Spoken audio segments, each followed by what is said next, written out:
दोस्तों, स्वागत आप सभी का एक नए वीडियो में। और हम यूपीएसआई 2025 की जो वैकेंसी चल रही है उसी के लिए हिंदी का संपूर्ण पाठ्यक्रम लेके आए हैं। और उसकी श्रृंखला में आज ये पहला चैप्टर का 5वां भाग है।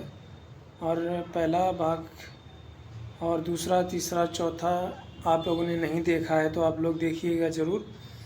प्लेलिस्ट बनी हुई है और आपको अच्छा लगेगा क्योंकि कम शब्दों में, कम प्रश्नों में और आपको अच्छे से समझ में आएगा। आप लोग देखने का प्रयास करिए, ठीक है। आशा करते हैं आप सभी लोग स्वस्थ और मस्त होंगे। और चलिए इस सीरीज़ के पहले प्रश्न की ओर चलते हैं। तो पहला प्रश्न है, निम्न में से लुंठित ध्वनि कौन सी है? लुंठित ध्वनि वो ध्वनि होती है जो जीभ अचानक से कंपन करके उठे और तालू को छू करके झटके से नीचे की ओर गिरे। तो इसमें option A, B, C, D में से कौन सा होगा? तो वर्णमाला में ये सबसे बढ़िया है कि इसको आप प्रैक्टिकल कर सकते हैं। ड, आप डा को बोल के देखिए, ड। तो इसमें जीभ कंपन नहीं कर रही है। चा को देखिए, च, इसमें तो दांत का उपयोग हो रहा है और तालू का हो रहा है। और ला में ल, सिंपल सी बात, हल्की उठ रही है और उसके बाद फिर नीचे गिर रही। अब र बोल के देखिए आप लोग, जीभ एकदम से घर्षण करते हुए उड़ रही है, कंपन करते हुए और तालू को स्पर्श करते हुए झटके से नीचे की ओर आ रही है। तो इसका सही जो उत्तर हो जाएगा ऑप्शन डी हो जाएगा, ऑप्शन डी। ठीक है, अब अगले प्रश्न की ओर बढ़ते हैं। अगला प्रश्न है, ओष्ठ स्पर्श व्यंजन अल्प प्राण अघोष वर्ण कौन सा है? तो बहुत लोग सोचेंगे कि क्या है ये, तो समझ में नहीं आया क्या प्रश्न है, क्या पूछ रहा है। तो सबसे पहले देखिए ओष्ठ क्या है। आप लोगों को पिछली वीडियो में बता चुके हैं कि ओष्ठ वर्ण वे होते हैं जो व्यंजन वर्ग होते हैं, उनका जो पहले वर्ग का लास्ट वर्ग होता है। क, च, ट, त, पा वर्ग। पा वर्ग ओष्ठ होता है क्योंकि पा वर्ग बिना हम ओठों की सहायता से नहीं बोल सकते हैं। तो पा वर्ग वो हो गया। अब ये इससे ये क्लियर हो गया कि जो भी वर्ण होगा वो ओष्ठ का होगा। तो ओष्ठ का पहले देख लीजिए, ओष्ठ का केवल फा और पा है। और दा ये तो दंत का है और चा तालव्य का। तो ये बी और सी नहीं हो सकते किसी कीमत पर। तो इसका जो फा या पा में से कोई भी एक हो सकता है, ठीक है। तो सबसे पहले देख लेते हैं कि कौन सा होगा।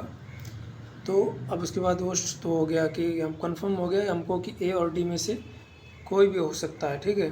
अब स्पर्श व्यंजन, तो स्पर्श व्यंजन जितने भी हैं 25 व्यंजन हैं जो वो स्पर्शी व्यंजन है, का से लेकर के पा वर्ग तक, ठीक है। तो अब हो गया, ये तो दो हो गए। अब अल्प प्राण बचा। अल्प प्राण क्या होते हैं? व्यंजन वर्ग होता है का वर्ग का पहला वर्ग, दूसरा, तीसरा, चौथा, पांचवा, ठीक है। तो का वर्ग ये हो गया, इससे इसके पास ये ऐसे करके अल्प प्राण होते हैं पहला वर्ग, तीसरा वर्ग और पांचवा वर्ग। बचे 2 और 4, ये महाप्राण होते हैं, महाप्राण। अल्प प्राण मतलब इनका उच्चारण करते समय कम मात्रा में आवाज़ का यूज़ करना पड़ता है, कम मात्रा में आवाज़ बाहर आती है।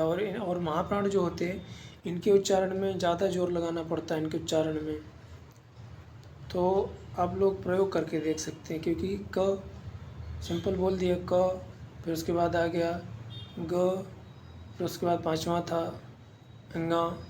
अब दूसरा और चौथा बोल के देखिए, ख, इसमें जोर लग रहा है, जो गर्म वायु हो वो तेज़ी से निकल रही है।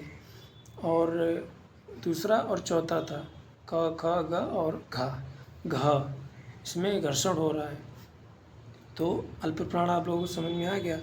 व्यंजन वर्ग का पहला, तीसरा, पांचवा अल्प प्राण होते हैं और दूसरा और चौथा महाप्राण होते हैं, ठीक है। अभी के लिए ये समझ लीजिए और आगे क्लास में प्रश्नों के माध्यम से इनकी संख्या वगैरह सब बता देंगे, ठीक है। तो ये हो गया अल्प प्राण महाप्राण। तो ये फा और पा देखो पहले वर्ग का है और फा दूसरे वर्ग का। तो पहला, तीसरा, पांचवा ये अल्प प्राण था, दूसरा चौथा महाप्राण था। तो ये पूछ रहा है अल्प प्राण, तो अल्प प्राण हो गया पहला और दूसरा तो महाप्राण था। तो इसका मतलब कि पा इसका सही उत्तर हो जाएगा। तो पा, डी ऑप्शन इसका करेक्ट आंसर हो जाएगा। चलिए आगे बढ़ते हैं अगले प्रश्न की ओर। हिंदी शब्दकोश में का के बाद कौन सा व्यंजन आता है? सबसे शानदार क्वेश्चन है और एग्जामिनर इसमें जानबूझकर आपको पहला ही ऑप्शन देगा, जिससे आपकी जल्दीबाजी में आप वही टिक कर दो, ठीक है। तो सबसे पहले आपको प्रश्न ध्यान से पढ़ना है, उसके बाद उत्तर देना है, ठीक है। तो आप लोगों ने पढ़ा होगा कि संयुक्त व्यंजन कौन कौन से होते हैं। संयुक्त व्यंजन आपने पढ़ा था, संयुक्त व्यंजन छ, त्र, ज्या, स्रा। तो ये संयुक्त व्यंजन होते हैं 4।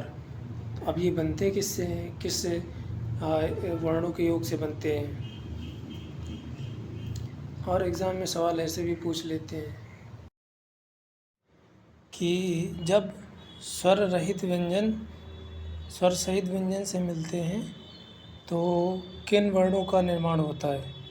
तो जब स्वर सहित व्यंजन स्वर रहित व्यंजन से मिलकर बनते हैं तो संयुक्त व्यंजन का निर्माण होता है। तो संयुक्त वर्णों की अगर ये भी परिभाषा पूछ ली जाती है एग्ज़ाम में, ठीक है। तो देख लीजिए आपको ये कैसे बनते हैं। सबसे पहले संयुक्त व्यंजन से हमने छा ले लिया, छा ले लिया,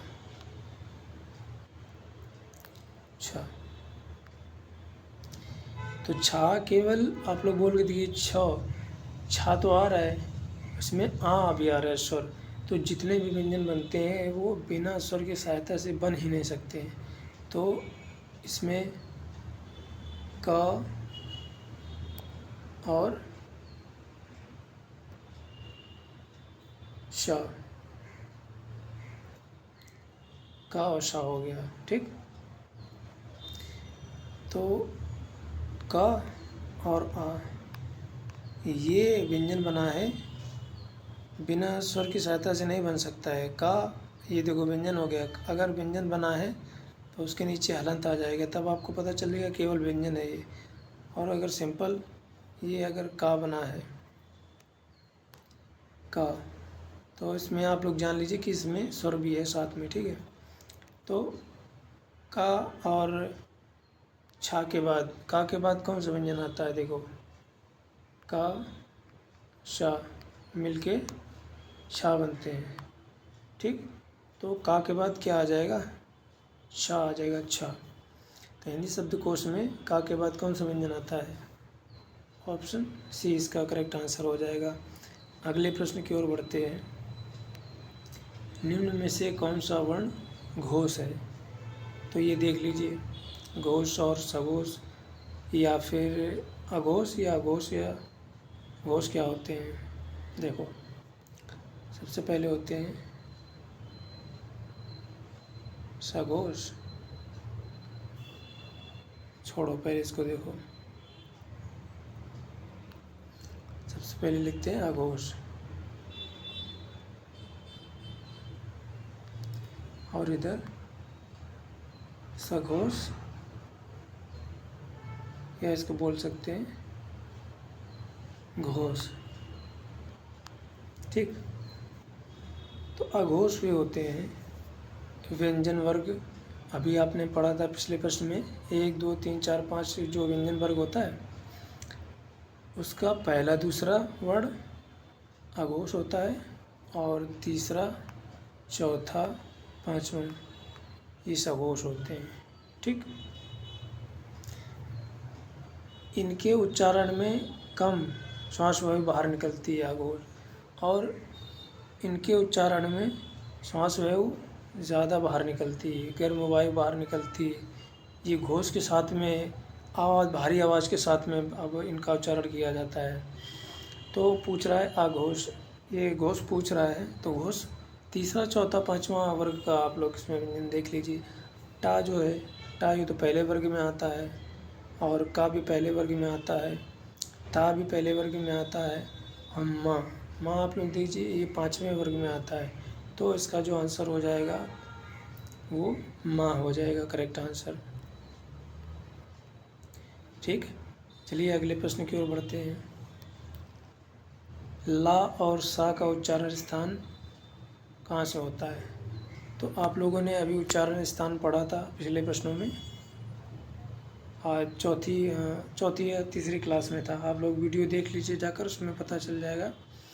तो ऐसे ही बता देते हैं। देखो, पहले होता है का वर्ग, चा वर्ग, टा वर्ग, ता वर्ग, पा वर्ग। ठीक, तो इनमें से ये व्यंजन तो होते हैं का वर्ग, ये कंठ से बोले जाते हैं, कंठ से। ये तालु से, इसको तालव्य भी कहते हैं। ये मूर्धन्य यानी मूर्धा से भी बोले जा सकते हैं। और ता जो होता है दंत, ये दंतांत से भी बोले जा सकते हैं। पा जो होता है ये ओष्ठ से यानी कि ओंठ से बोले जा सकते हैं। तो कंठ में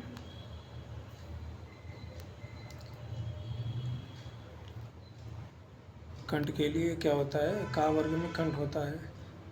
कंठ में होता है आ ई, आ। ओके, दिक्कत कर रहा है कुछ। का वर्ग में आ होता है, आ होता है, और आहा इसको विसर्ग भी कहते हैं, और हा होता है। ठीक, तो ये कंठ का हो गया। चा वर्ग इसको तालव्य बोलते हैं, तो इसमें आ जाता है ई, या और तालव्य सा। ठीक, और टा ये मूर्धन्य वर्ग, मूर्धन्य हो गया, तो इसमें आ जाता है री, रा और सा। ठीक, अब आ जाता है ता, दंत, इसमें आ जाता है ला, सा और जा। ठीक, अब उसके बाद आ जाता है पांचवा पा वर्ग। पा वर्ग को बोलते हैं ओष्ठ, तो इसमें आ जाता है उ और उ। तो आप लोग अब इसमें देख लीजिए कौन सा है। ला और सा का उच्चारण स्थान किससे होता है? तो ला और सा, ये देखो ता दिख रहे हैं ता वर्ग में, तो ता वर्ग कौन सा है? पहला है कंठ, तालव्य, मूर्धा और दंत। तो इसका सही उत्तर हो जाएगा दंत, ऑप्शन डी। चलिए आगे बढ़ते हैं अगले प्रश्न की ओर। स्वरों का उच्चारण होता है, स्वरों का उच्चारण कैसा होता है आप लोग बताइए? व्यंजन की सहायता से होता है, अनुस्वार की सहायता से होता है, बिना किसी की सहायता से होता है, या अनुनासिक की सहायता से होता है? तो आप लोगों को पता होगा, अभी मैंने तीसरे या चौथे क्वेश्चन में बताया है कि व्यंजन का उच्चारण जो होता है वो बिना स्वरों की सहायता से नहीं हो सकता है। तो स्वर स्वतंत्र होते हैं और व्यंजन परतंत्र होते हैं। स्वर बिना किसी की सहायता से बोले जा सकते हैं। ठीक है, तो इसका ना ए ऑप्शन होगा, ना बी, ना डी। जो इसका आंसर हो जाएगा वो सी हो जाएगा। ये बिना किसी की सहायता से बोले जा सकते हैं। ठीक है, चलिए बढ़ते हैं अगले प्रश्न की ओर। स्वर तंत्रियों के आधार पर व्यंजनों को कितने वर्गों में बांटा गया है? स्वर तंत्रियों के आधार पर व्यंजनों को कितने वर्गों में बांटा गया है आप लोग बताइए पहले, कि 5, 6, 3, 2, कितने के आधार पर बांटा गया बताओ? स्वर तंत्रियों के आधार पर व्यंजनों को कितने वर्गों में बांटा गया है? तो व्यंजनों को 2 वर्गों में बांटा गया है। कौन कौन से? सबसे पहले एग्जामिनर आपको 5 देगा। क्यों? आप लोग सीधा पढ़ेंगे कि स्वर तंत्रियों के आधार पर, यानी कि बोलने के आधार पर, तो आप लोग लगा देंगे सोच के कि कंठ, तालव्य, मूर्धन्य, दंत, ओष्ठ। तो इसके हिसाब से आप लोग आंसर लगा देंगे ऑप्शन ए। तो ये एग्जामिनर के हिसाब से नहीं, हमको क्वेश्चन अच्छे तरीके से पढ़ना है, उसके बाद आंसर करना है। ठीक है, तो ये क्या हो जाएगा? ऑप्शन डी इसका। तो कौन कौन से होते हैं स्वर तंत्रियों के आधार पर व्यंजन देखो सबसे पहले होता है अघोष और दूसरा होता है सघोष या घोष। अघोष जिनका उच्चारण करते समय हमारे कंठ में या वायु में घर्षण उत्पन्न नहीं होता है, कंपन नहीं होता है। सघोष अघोष के उच्चारण में हमारे स्वरतंत्रियों में कंपन होता है। ठीक है, तो ये होता है। आगे आगे प्रश्न की ओर बढ़ते हैं। निम्न में कौन सा शब्द स्वर का वर्गीकरण नहीं है? तो स्वर का वर्गीकरण क्या था कि एक मात्रिक स्वर होते हैं उनको ह्रस्व कहते हैं, उनकी संख्या 4 होती है, आ ई उ और री।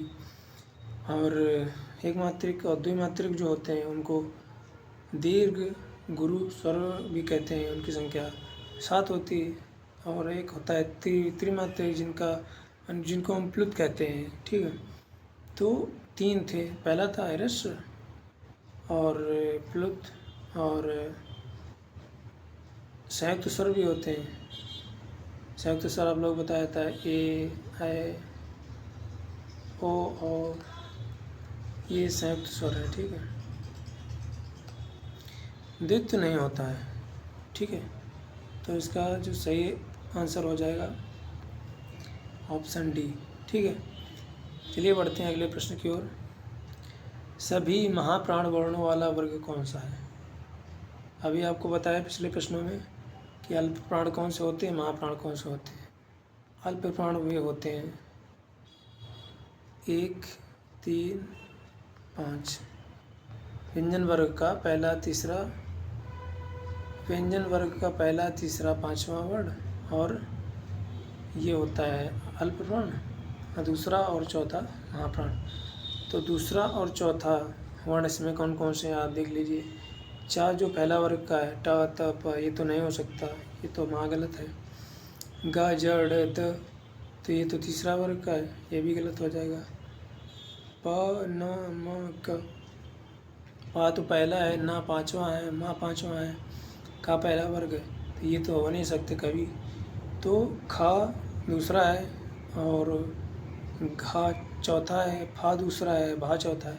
तो इसका सही उत्तर जो हो जाएगा ऑप्शन डी हो जाएगा। ठीक, चलिए अगले प्रश्न की ओर बढ़ते हैं। हंस पद विराम चिन्ह कौन सा है?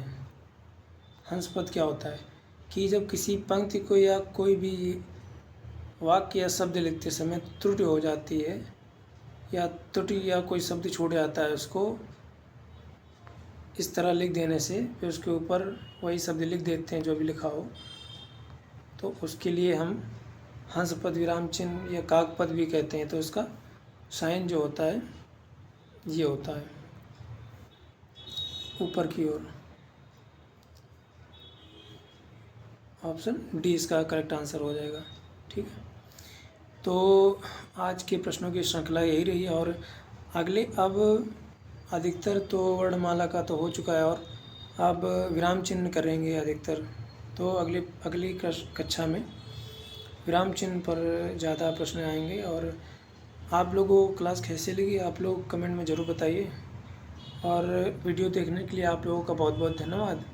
और कोई भी त्रुटि हो आप लोग कमेंट में बता सकते हैं कि और भी क्या सुधार हो सकता है।